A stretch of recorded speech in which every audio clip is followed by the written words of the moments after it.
女士们、先生们，晚上好，我是本次航班的飞行员程潇，感谢大家乘坐本次猫头鹰号航班。本次目的地潞州机场预计有强阵雨，地面温度22摄氏度。欢迎大家穿越大半个地球，从瑞士来到中国，古老的东方大地正在迎接各位。小程，行了，你不累啊？小姐，这趟一出来就是10天，我都要累吐血了，你不累？再让我飞10天也行。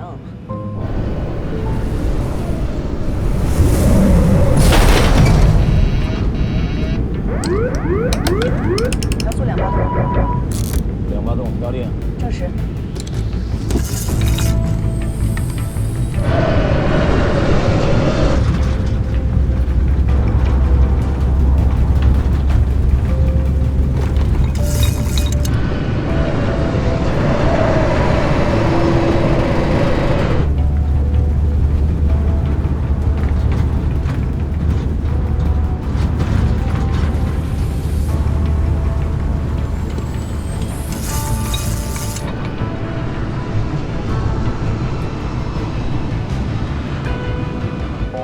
出颠簸区。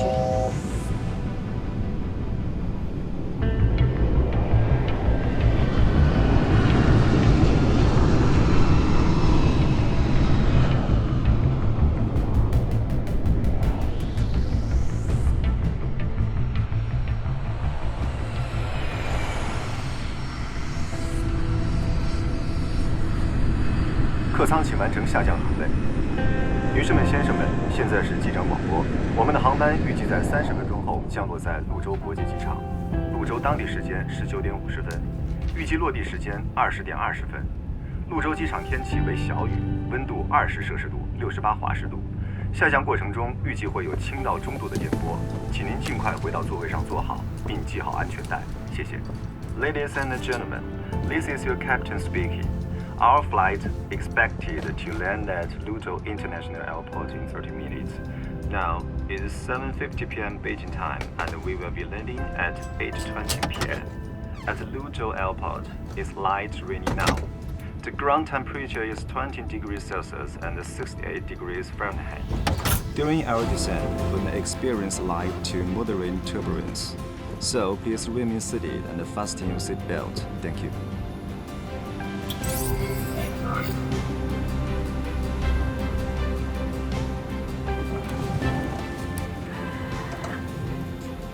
姐夫，下周您就要和徐总去参加咱们航司的颁奖大会了，今儿飞出去得好好休息休息。哎，知道吗？咱们公司今年很有可能会拿航空安全的最高大奖。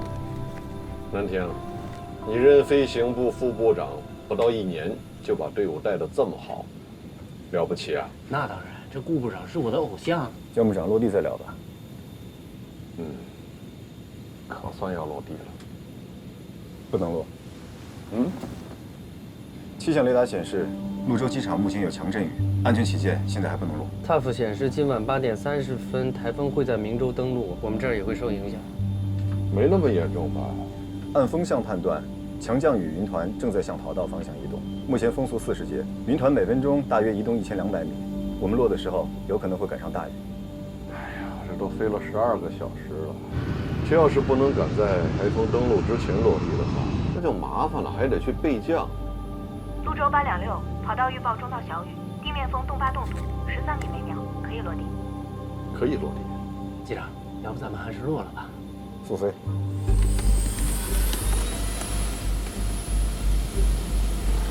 金翼20，金翼20，正上升。收轮。塔台，潞州806终止进近加入复飞程序。可以加入复飞程序，上升高度900米，在6点上空进行标准等待。气象雷达显示，这块云团移动较快，我们稍微等待一会儿，抓住天气的空隙时间落地就行，不会耽误太久。立成啊，姐夫，看见没？要想做左座啊，不仅在飞行上要极度严谨，还要有相当的责任心才行。学着点啊。是，姐夫，姐夫说的对。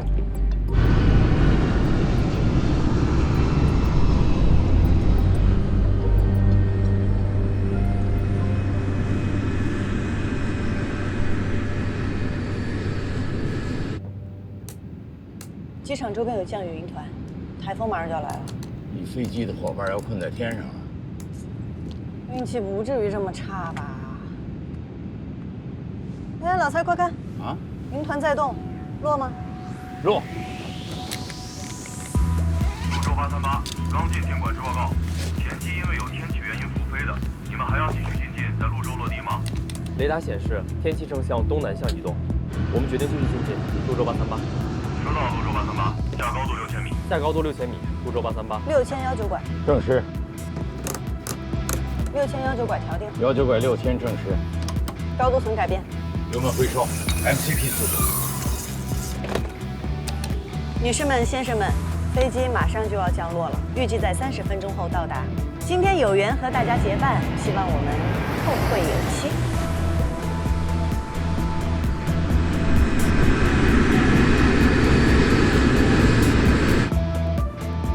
什么降落？下滑道截获，证实。复飞高度900米，3000英尺调定。证实。放轮。泸州826，风向东东12米，跑道35左，可以落地。跑道35左可以落地，泸州826。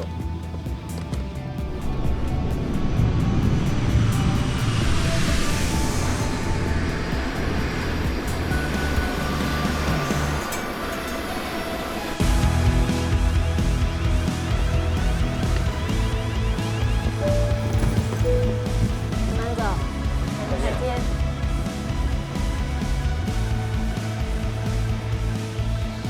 泸州826，受台风影响，泸州机场将于10分钟后关闭。收到，泸州826。哎呀，这算是能回家了，不然还得去备降。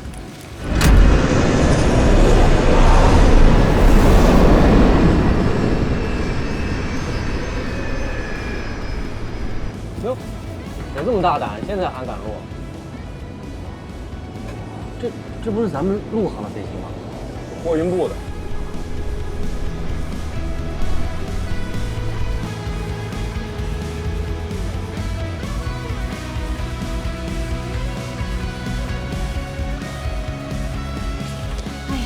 我们赶在了机场关闭前最后1分钟降落。膜拜啊，小姐！回头你把刚才的落地操作详细给我讲一讲。收学费。应该祝贺你，潇潇，飞够了2700小时，都够放机长的要求了。老蔡，这些年谢谢你，谢我干什么？都是你自己努力的结果呀。你等着，下次我带着4道杠见您。太羡慕你了，4道杠。羡慕什么呀？你不也快了？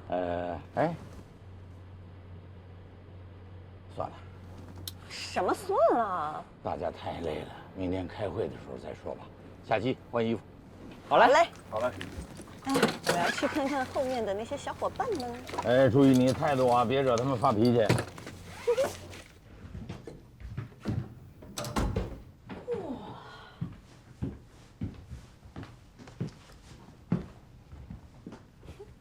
伙伴们，欢迎来到中国 ，Welcome to China。来，我们拍照。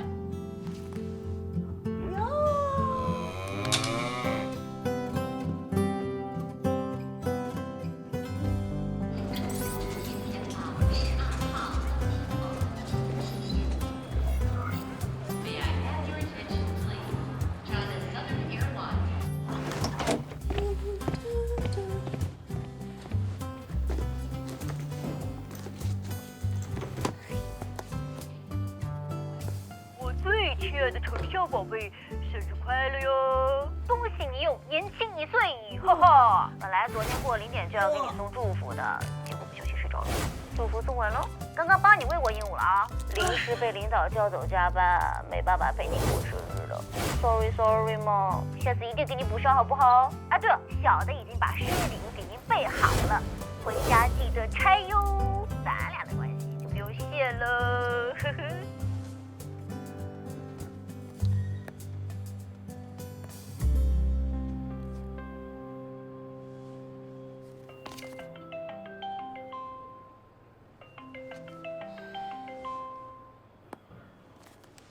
喂，我刚微信给你推了2个名片，你这周末回来相亲。我周末有航班。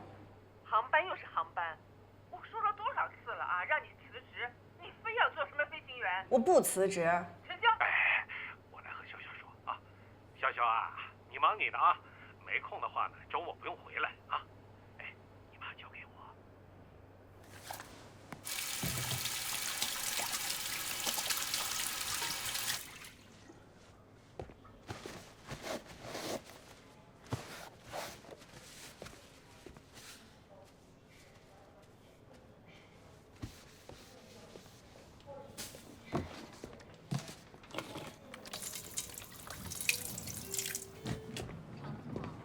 今儿不是晴天吗？737吹得跟个树叶似的。好在我的操作简直稳得不行啊，都可以载入我的个人史册了。顾部长，你叫什么？程潇，货运部的。我有必要提醒你，刚才不应该落地。啊？当时的侧风是15米，已经是公司手册规定的极限侧风，而且刚下过雨，如果发生划水，飞机很容易冲偏出跑道。当时的侧风没有超过公司手册的规定，而且在那种极限侧风下，我能控制住飞机的姿态和坡度。落地的时候，我又及时修正了偏流角，摆正方向，落得稳稳当当。我不认为我的操作有问题。这次能够安全降落是你的运气，但运气不会一直眷顾你。作为飞行员，我们必须要以最严格的标准来要求自己。顾部长，我想问您2个问题：我们是否应该严格遵守公司手册的规定？应该。那我是否违反了公司手册的规定？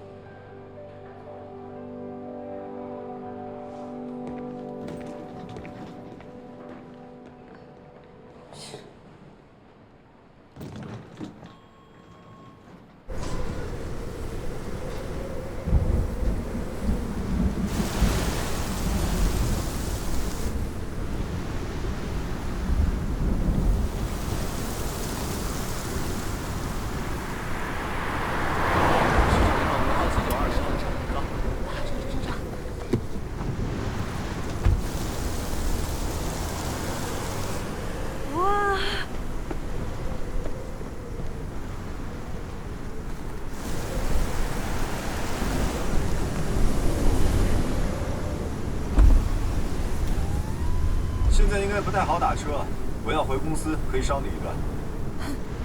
没事儿，顾部长您忙，我已经打到车了。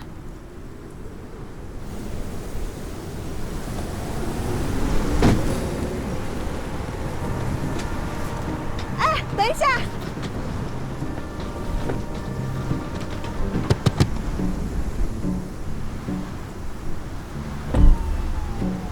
顾部长，您能不能把我捎到市里？我有点急事儿。网约车司机也很辛苦，乘客要讲诚信。哎，哎，喂，喂，喂，喂，你什么人呐？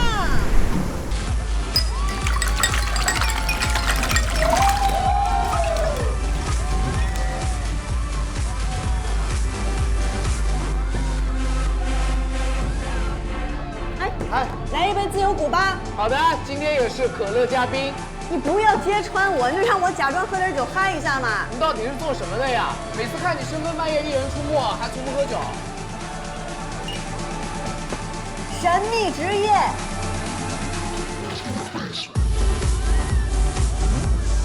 谢谢。无酒精版自由古巴。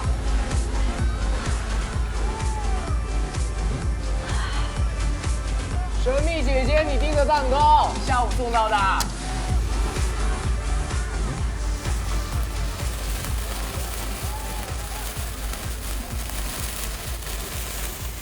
30岁之前，我要顺利晋升到机长，飞满400万公里，走遍60个国家，拥有一个自己的小窝，遇到一个……算了算了，人不能太贪心。祝自己生日快乐！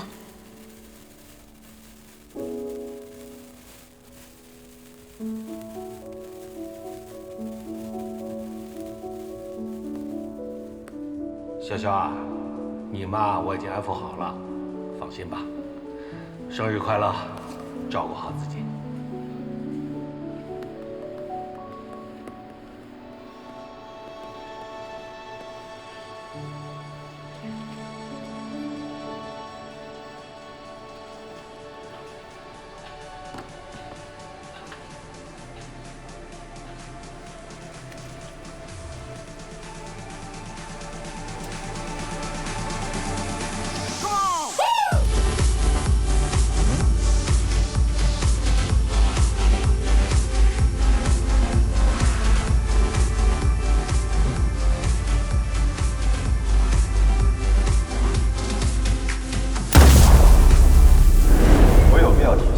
刚才不应该落地，当时的侧风是15米，按照公司手册的规定已经是极限侧风，而且刚下过雨，如果发生划水，飞机很容易冲偏出跑道。哎，老蔡，哎，你先别睡嘛，我跟你探讨一个技术问题。怎么了？有什么问题明天再说吧。别呀，你不跟我聊，我这睡不着觉了，我就。哎，你觉得我今天的降落好不好？我不都夸你了吗？你那个落地技术含量很高啊！我在左送、监控的时候都没帮你修正啊，是全凭你自己落下来的。所以我的判断是没有问题的，对不对？怎么了？谁说什么不好了？没谁。那你快睡吧，早点休息啊，打扰啦，拜拜。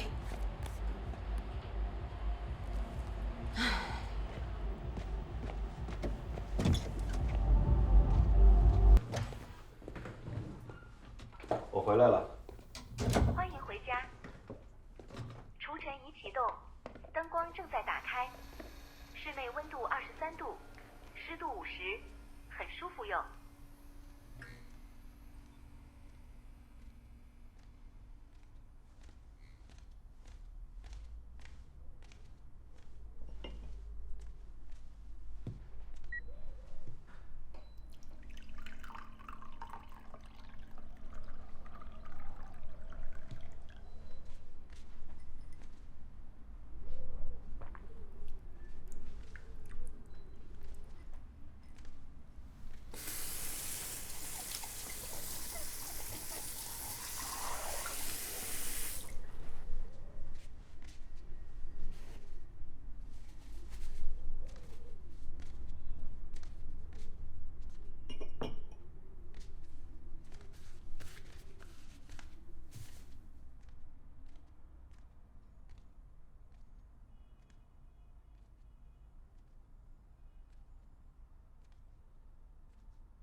请开门。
给我定6小时后的闹钟。好的，我会在今天早上7点08分提醒你。晚安，睡个好觉哦。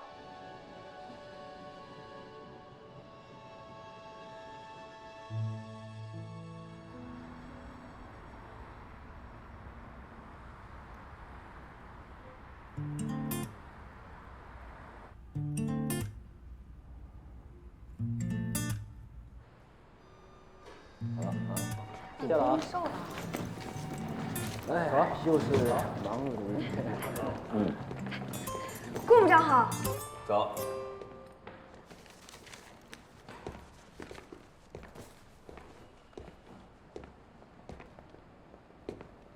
你头发怎么回事？我忘记理了。马上去理发。可是马上到点要飞了，我回来再去理。这样不能执行任务，算你迟到一次。今天的航班任务取消，停飞1周，回去做检查。是。我现在就去理发。等等，飞哪儿啊？飞重庆。去吧。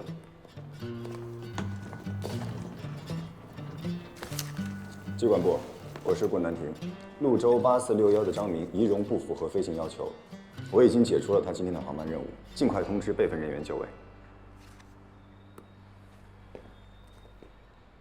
徽章呢？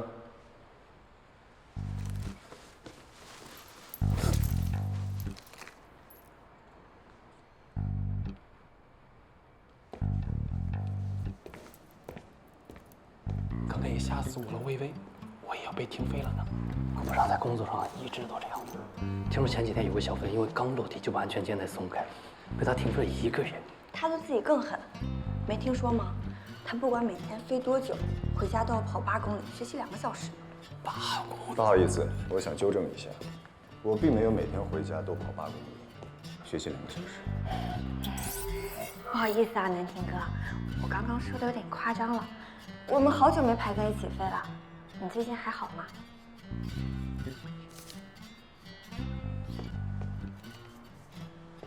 谢谢顾部长。好帅啊！他结婚了吗？当然没有了。这么优秀的男人要是结了婚，要让姑娘们梦碎一地啊！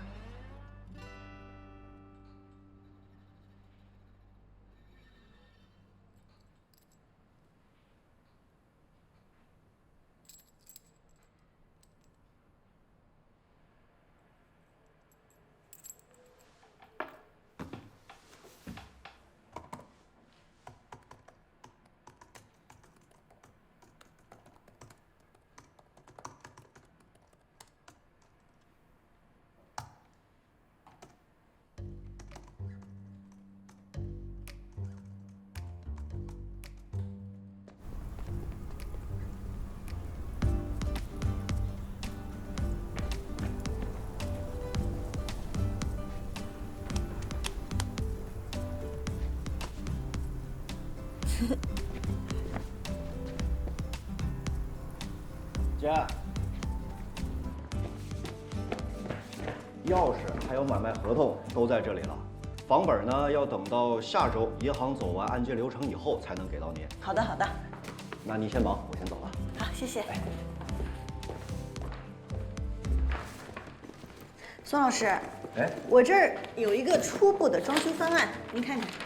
哦，我看看。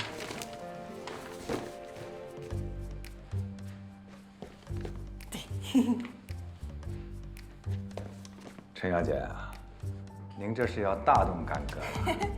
哎呀，我好不容易花光了自己所有的身家，有了一个属于自己的小窝，我一定要装修成我喜欢的样子。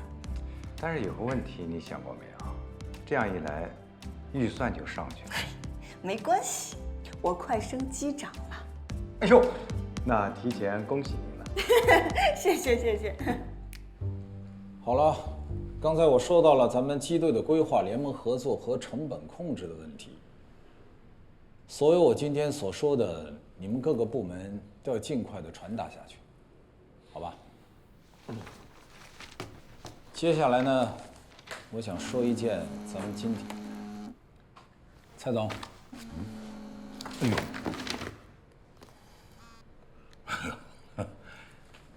接下来呢，我想说一件我们今天会议最重要的一件事情。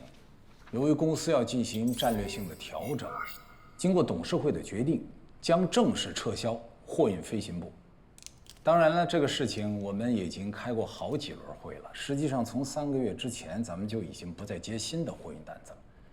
蔡总，您那边现在还有积压的货运单吗？没有，最后一趟我亲自飞的。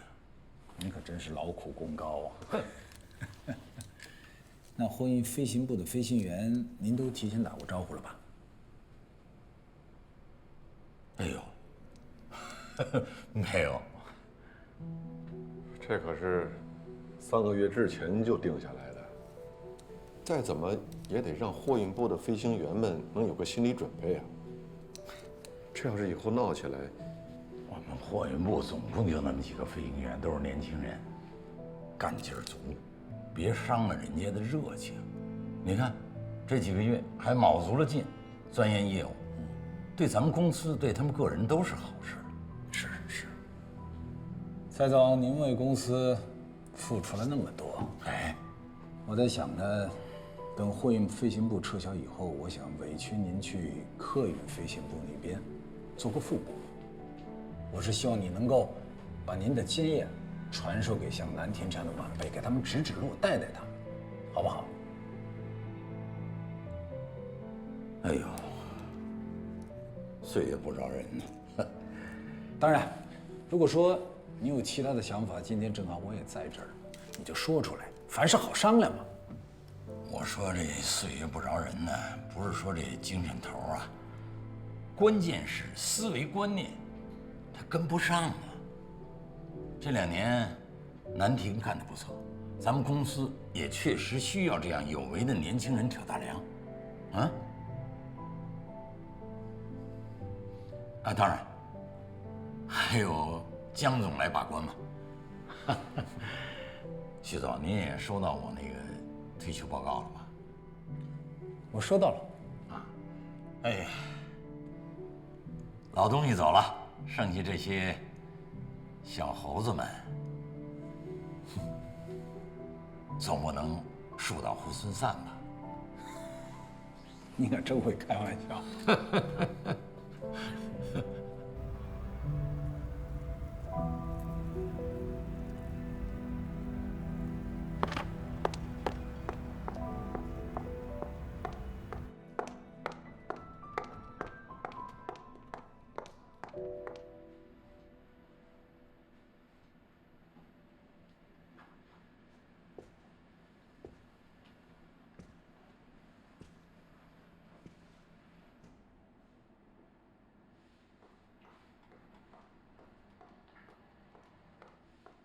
老蔡，我来了。哦，拿你最爱的那款。嚯，谢谢。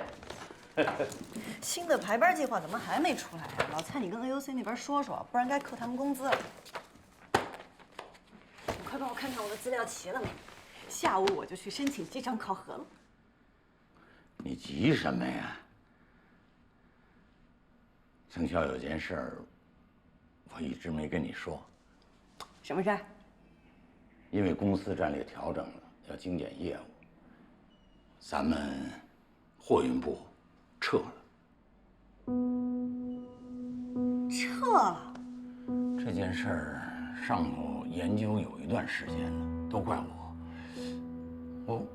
我觉着不知道怎么跟你们说，所以刚刚接到的正式通知。那咱们怎么办呀？你们转到客运部。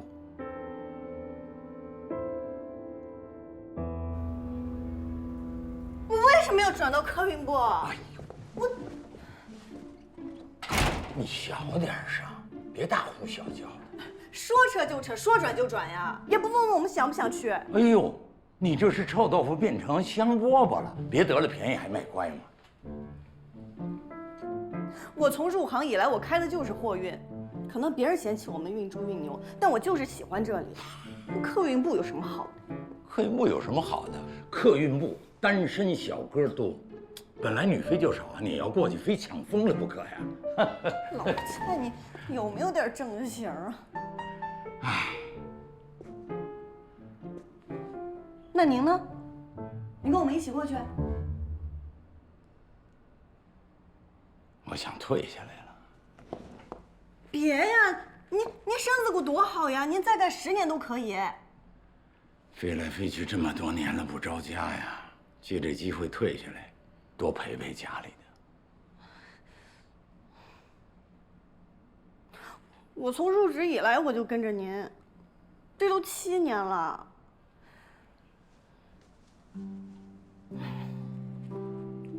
我之前一直没好意思说。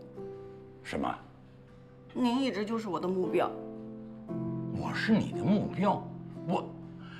我就是一个被别人吹捧的司机罢了。您可是5星机长，安全飞行了一辈子，零差错。陆航有几个能做到像您这样的？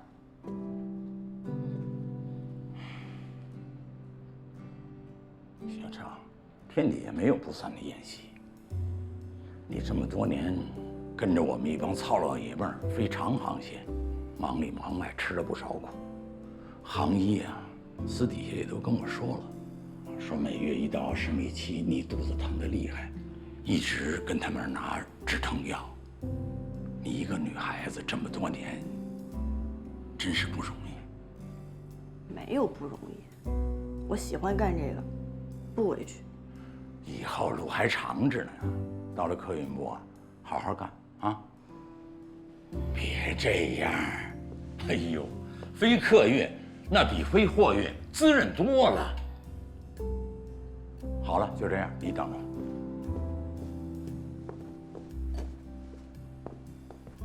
我打点饭，今天啊，我请客。哎，哪能让您跑腿啊？我去。不行，最后一次去食堂，一定我自己去，你等着。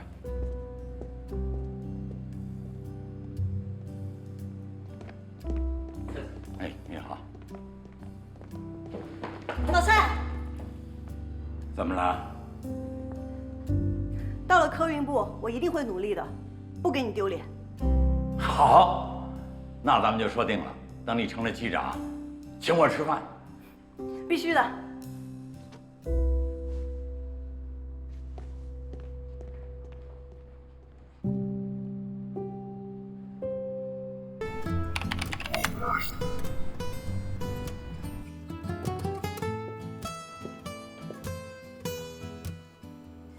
自信、放松、专业、程潇 ，Go Go Go！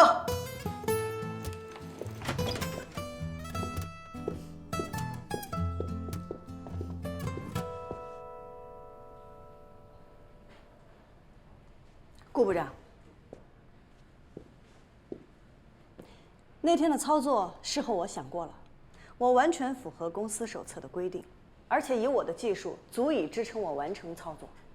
我也想过，你的确没有违规，但除非是万不得已的情况，否则飞行员不应该进行极限操作。我会修订出新的安全手册，你的行为将会被杜绝。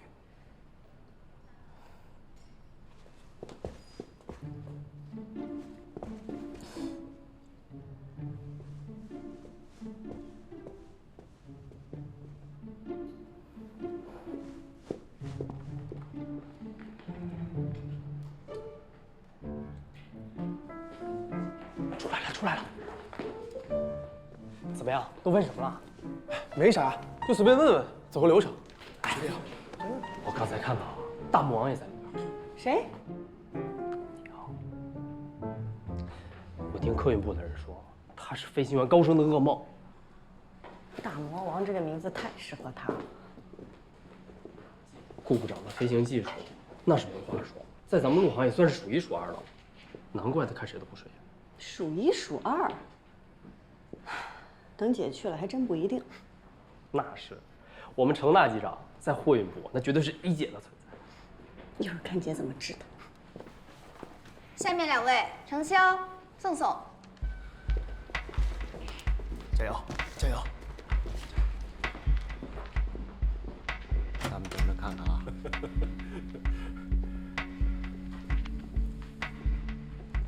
各位领导好。各位领导好。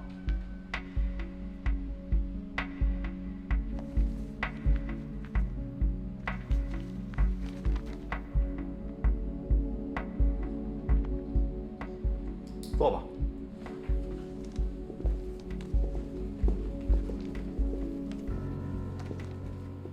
顾部长，这是我的履历，请过目。有什么问题您随便问。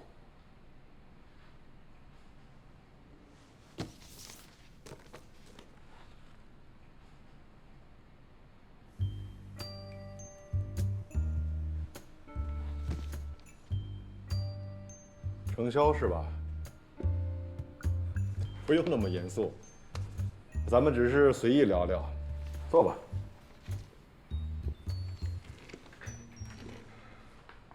顾部长，人家刚才都点你名了，你来问吧。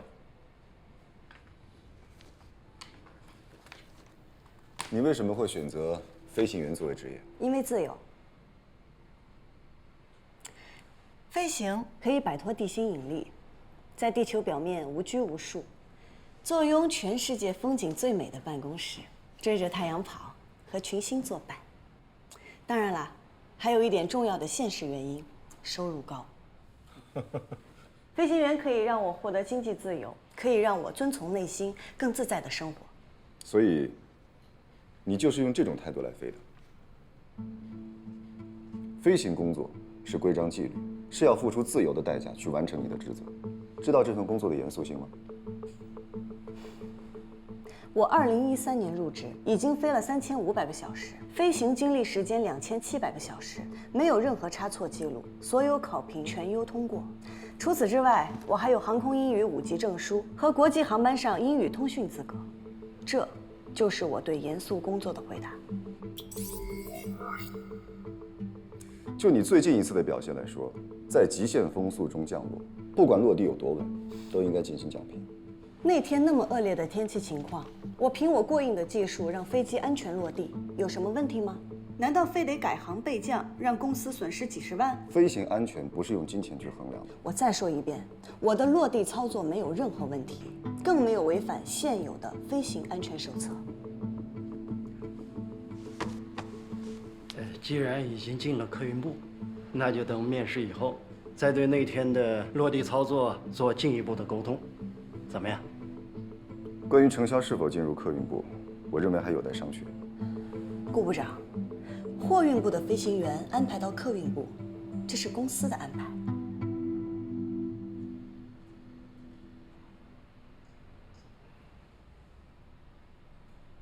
那个，各位领导，我们刚从货运部转过来，平时的工作状态可能与客运部有点差别，我们一定会多多学习，尽快适应。飞行员就是飞机的灵魂，我们的工作关乎到旅客的安危和公司的财产，一刻都不容麻痹。这点我也赞同。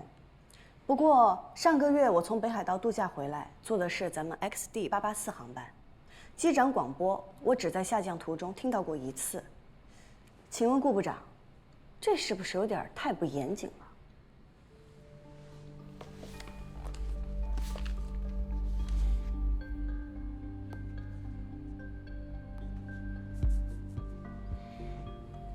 林一成，顾部长，巡航过程中的机长广播怎么回事？是，我是那天的副驾驶，机长广播是张机长授权让我做的。那个是江部长的小舅子。的确是漏报了1次，那天我身体不太舒服，还感冒了。感冒去飞行可能会导致耳膜穿孔，那天你应该请假才对。是。我觉得程潇同志提的意见非常好。林一成，以后你的工作在细节上一定要提出更高的要求。好，下不为例啊。好。程潇，你刚才指出的问题没有错。林一成，你回去好好学习运行手册，跟张机长一起写检查。好的，顾部长。所以顾部长，请您不要戴着有色眼镜看我，也不要怀疑我的业务能力。能力是技术和态度的总和，没有严肃谦逊的态度，再好的技术，也不能保证100%的飞行安全。以你目前对这份职业的认知，就算公司安排你进入客运部，你也必须从观察员开始，重新上岗。观察员？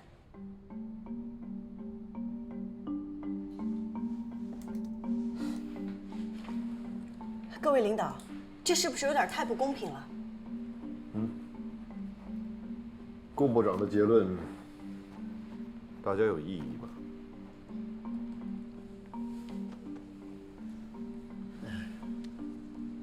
按小陈的资历，已经有升机长的资格。如果突然降成观察员，好像有点不合适。要不然，让他再飞一个看看。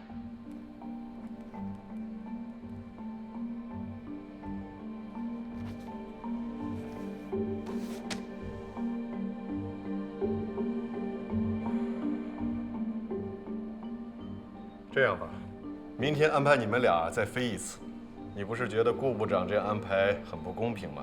那你就好好飞，把你的真实水平展示出来，证明给他看看，然后再决定是否保住你第一副驾驶的位置。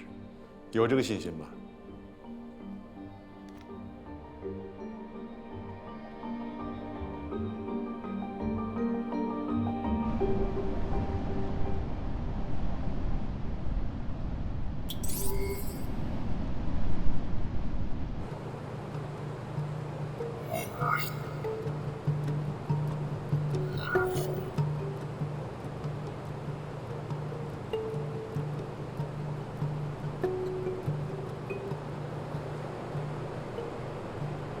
今天是考我，你倒捡便宜了，成了主驾驶。主驾驶不是我，我被换下来了。换成谁了？顾部长亲自带飞，小姐你可得小心点，千万别出什么岔子。能出什么岔子？副驾驶本来就是辅助机长的。郭南亭又是最好的飞行员，以他的水平，我的能力，这种考核我闭眼都能过。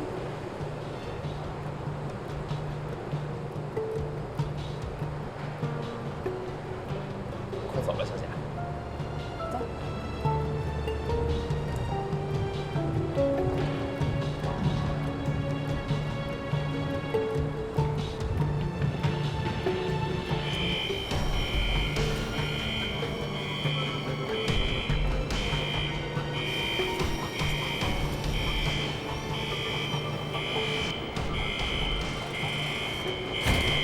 潞州飞上海虹桥，飞行时间1小时30分钟，使用锦翼5起飞，V1速度135。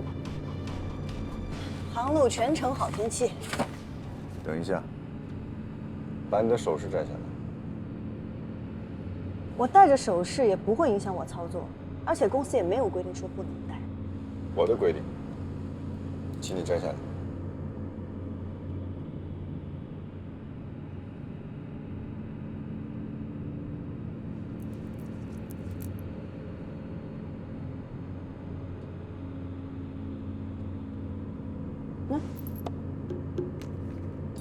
你自己没口袋。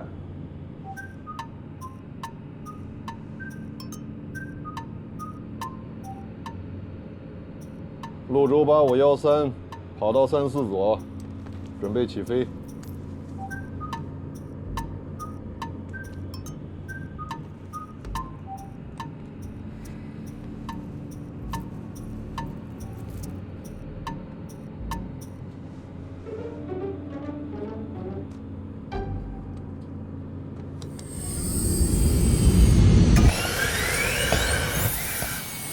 参数稳定。调定起飞推力。起飞推力调定，80海里。检查。排前轮。正上升。收轮。CMD VR 加到15以上。锦翼1。锦翼1绿灯。锦翼0。锦翼0灯灭。增压正常。起飞后检查单。发动机引气开，空调组件自动，起落架收上关断，锦翼收上灯灭。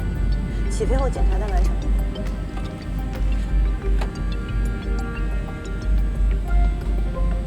今天天气真好。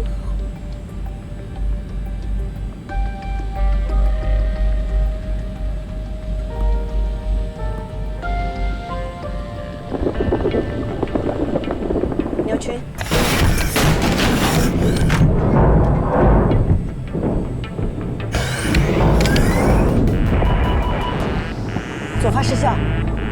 机长突发急性脑梗失能，由副驾驶接替机长工作。什么？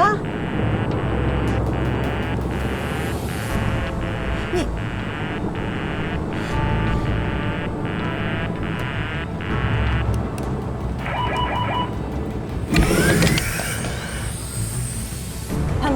潘，潞州8513，左发失效，申请应急返场。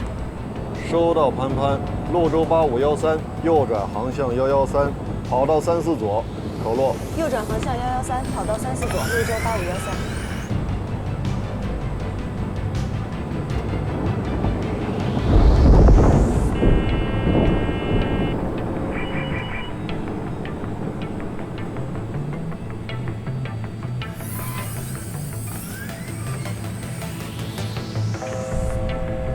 接通自动驾驶。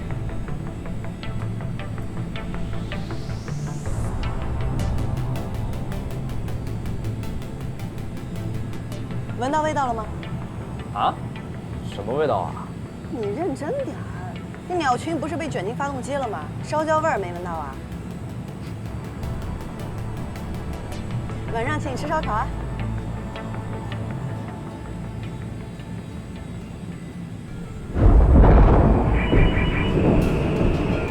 右侧发动机也停了，自动驾驶也断开了，两个发动机全部失效，飞机彻底失去动力了。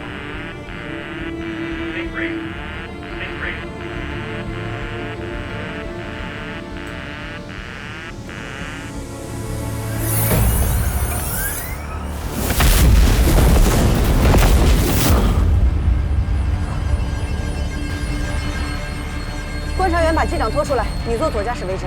啊？执行。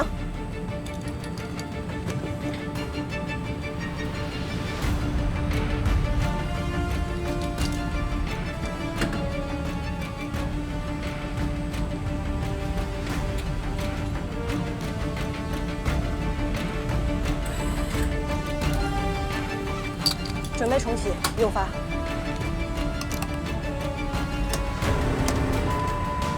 重启失败。潞州8513，报告飞行意图。你可以选择任意跑道落地。飞机现在飞不到机场了，准备场外迫降。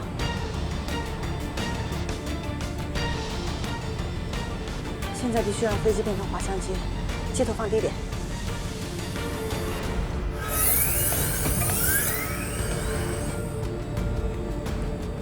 潞州8513，请明确你到底准备在哪儿降落？现在距离我动4栋方位20公里的草地上。草地？你确定吗？在你9点钟方位有条400米宽的东浦河，那儿会比草地更适合。不能去东浦河，现在地面风暴8米每秒，河面上风速会更高，风向也不稳，容易导致飞机侧翻。草地上降落更安全。机长广播。我马上。客舱注意，现在是机长广播，飞机故障，现在迫降，请客舱做好防冲撞准备。警音1。警音1，绿灯。警音5。警音5，绿灯。警音15。警音15，绿灯。放轮吗？不放轮。警音30。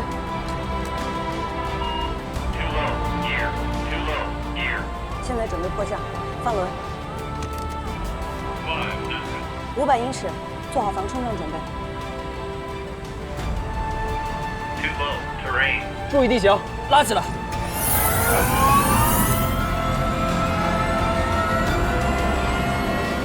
300英尺。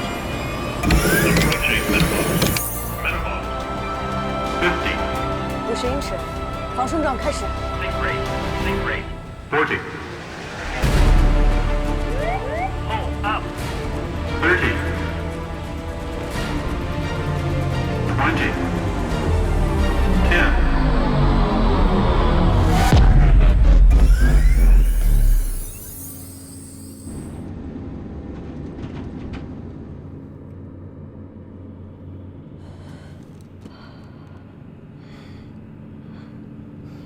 客舱机组各就各位。车里检查单。车里检查单。好了，就到这儿吧。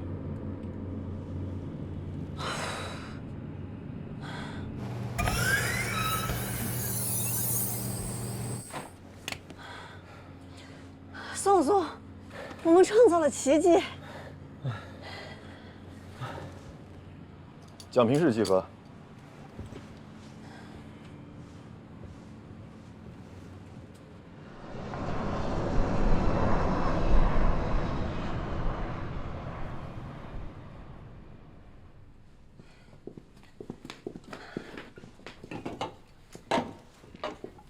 谢谢啊。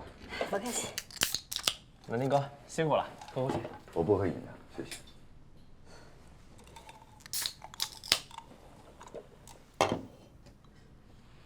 你对你自己今天的表现觉得怎么样？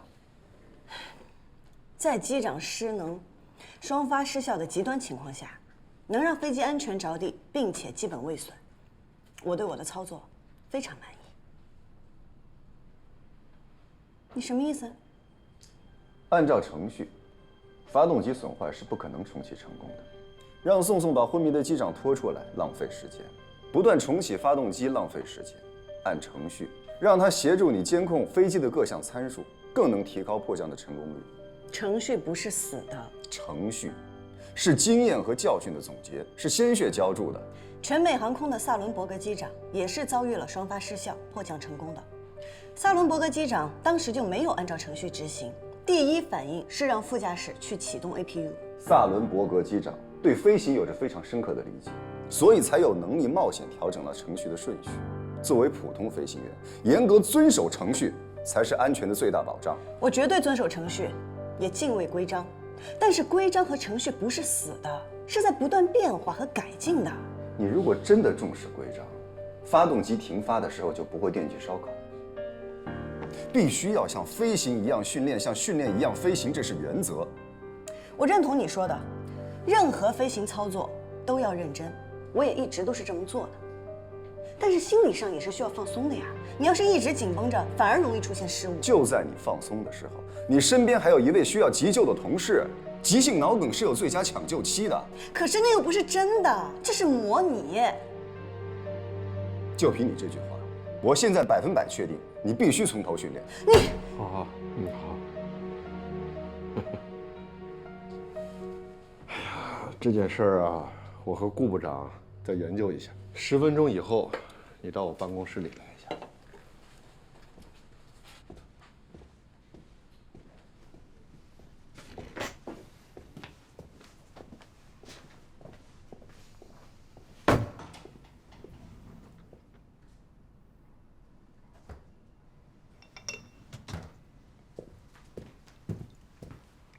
江部长。让顾部长跟你说吧。程潇，从今天开始，你准备改装训练787，训练结束以后，按照成绩决定你的岗位职务。你还要考我一轮？你这什么态度啊？这是公司的规章制度，不是个人的刁难。这事儿就这么定下来了。以后呢，就让顾部长做你们这批飞行员的专职教员。江部长，那教员能不能换个人啊？为什么呀？顾部长看着年轻，可他的能力是有目共睹的，只是辛苦难听了啊。把这批飞行员交到你的手里头，我才放心呢。好。啊，对不起，我还有点事儿。你忙。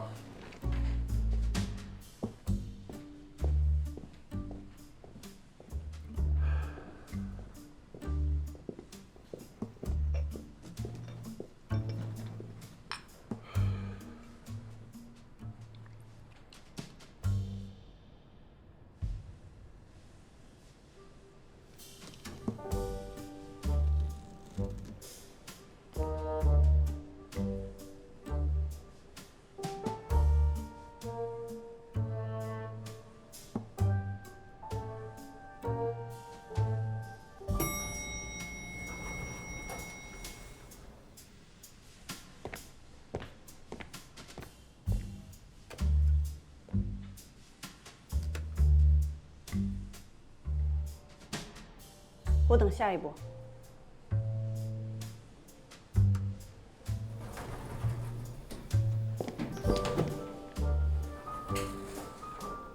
我不会再给你机会抓到把柄了，咱们训练场上见。你说过的每一句话，都要做到。我不但会做到，还会比你做得更好。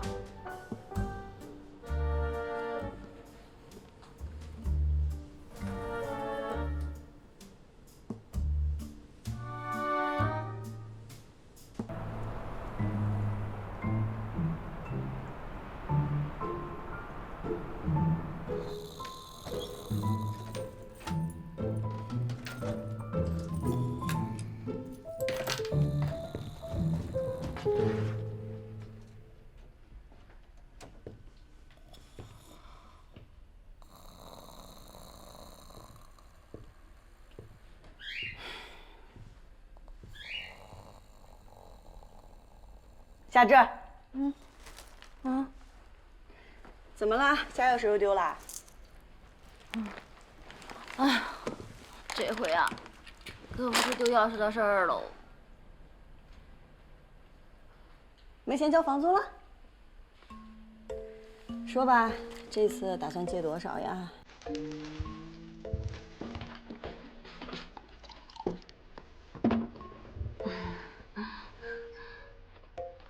哎呀，小姐，这次不是借钱，是借宿。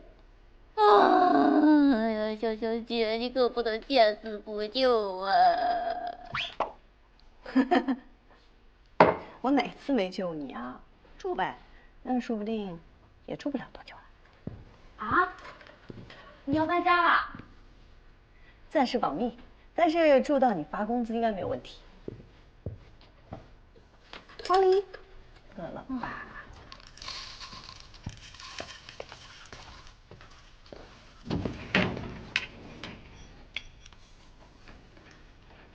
其实吧，你应该失业了。你又失业了？哎呀，你说我毕业2年，干了7份工作，怎么就没遇到个真爱呢？你才毕业2年，迷茫一点也正常。那你为什么就立志当飞行员呢？可能是觉得做飞行员没有束缚，自由自在吧。闹谁呢？这么俗套的理由你也说得出来？就你这成大这样的脾气，谁能受得了你啊？你说过的每一句话，都要做到。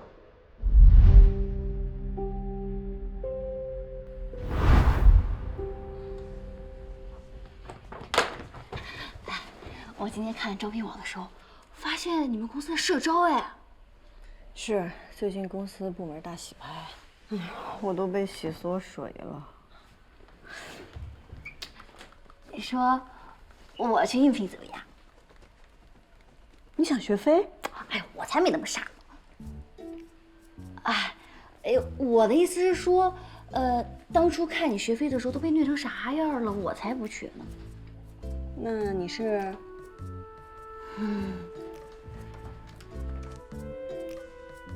其实呢，人家是小区的空姐了。空姐啊，免费玩转全世界，疯狂打卡世界各种美食。行了，夏至大爷，你别再霍霍空姐了。什么呢你啊？人家到底有没有戏吗？我要说没戏，你信吗？哎呀，行，你想去就去试试呗。那实在不行，我养你啊。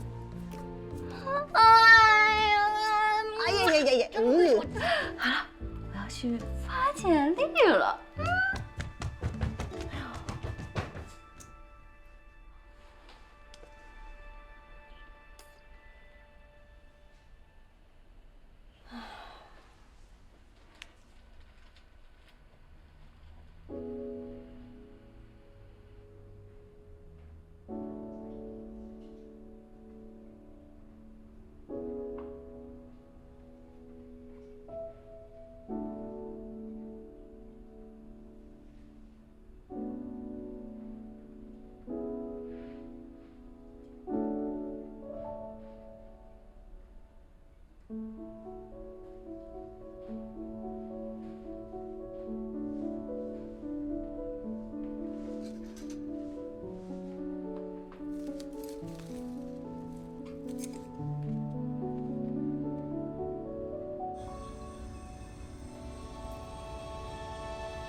南亭哥，以后我们就跟着您混了，还请您多多关照。马屁拍太早了，人还在外边打电话，听不到。我这不是提前演练的呀。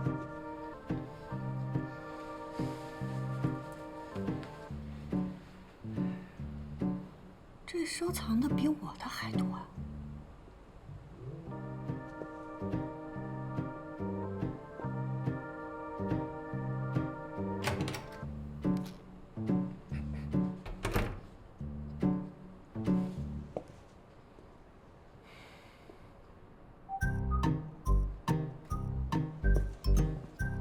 明天安排了去澳洲的陆航基地，开始787的改装训练。明天？明天？这么快啊？改装的具体规定已经发到你们的邮箱，必须全部背下来。大家回去好好准备吧。谢谢部长。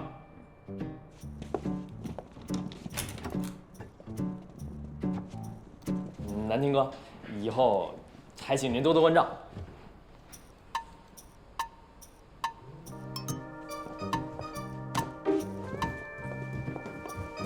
玩什么？